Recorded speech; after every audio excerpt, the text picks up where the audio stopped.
បាទតែបងប្អូនទាំងគ្នានេះគឺជា Android Smart TV បងបណ្ដា P1 បងប្អូនបណ្ដា P1 នេះយើងអាចភ្ជាប់ជាមួយ Wi-Fi ក្នុងផ្ទះក៏បានឬក៏ share Wi-Fi ចេញពីទូរស័ព្ទដើម្បីប្រើប្រាស់ក៏បានសម្រាប់បណ្ដានេះគឺយើងមាន Bluetooth ភ្ជាប់ទៅ speaker ដើម្បីច្រៀងខារ៉ាអូខេបានណាបងប្អូននៅក្នុងប្រអប់បងប្អូននៅក្នុងប្រអប់មាន tele បញ្ជាដោយសំឡេងមួយដុំ Android TV បងបណ្ដា P1 មួយខ្សែ HDMI ស្រាប់ដោតចេញពីដុំទៅកាន់ទូរទស្សន៍និង adapter ដល់ភ្លើងមួយអញ្ចឹងស្រាប់ដុំហ្នឹងគឺក្របបង្ហាញ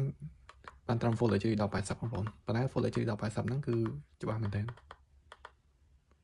យើងអាចទទួលយកបានបងប្អូនយើងមើលនឹងភ្នែកគឺច្បាស់អញ្ចឹងនេះខ្ញុំតេស្តមើលនៅលើមុខងារផ្សេងៗឲ្យបងប្អូនមើល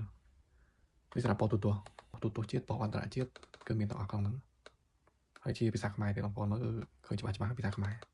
ហើយនៅក្នុងហ្នឹងមានរឿងនិយាយជាភាសាខ្មែរជាង200រឿងក្នុងហ្នឹង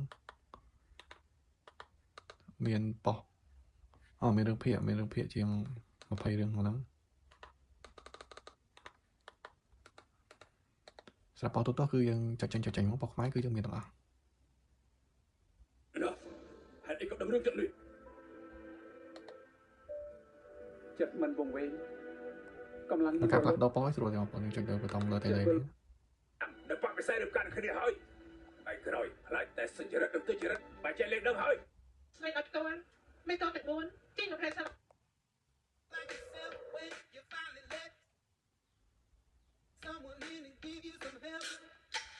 គឺច្បាស់មែនតើប៉ុសទូទស្សន៍បងប្អូនការសុខអូវីតាមីនច្រើនធ្វើឲ្យស្បែក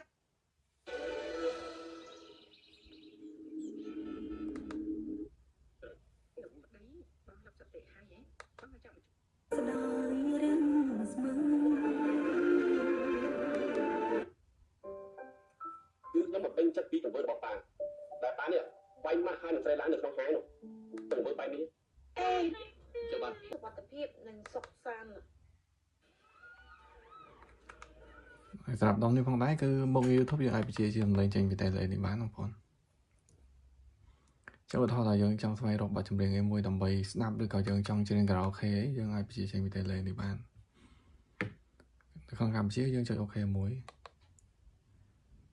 លើមីក្រូបងប្អូនចុចអូខេមួយលើមីក្រូបន្ទាប់មកយើងនិយាយបញ្ជាមកបទ Noise Vanet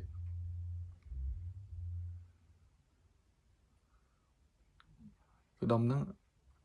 ចាប់សលេងយើងអូតូម៉ាទិកហ្មងទៅពេលយើងនិយាយចប់គឺចេញមកងាយស្រួលប្រើបងប្អូនយើងគ្រាន់តែចុចលើប៊ូតុងនេះ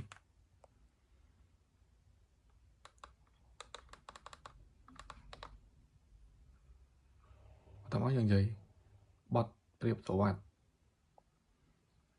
គឺ response ល្អមែនតើបងប្អូនត្រឹមតែ P1 នេះកម្រិតរូបភាពបានត្រឹម Full HD 1080ប៉ុន្តែល្បឿនលឿនបងប្អូន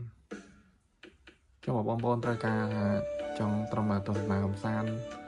មិនបាច់ចាំច្បាស់ពេកអញ្ចឹងបងប្អូនអាចសាកល្បងជាមួយ model នេះបាន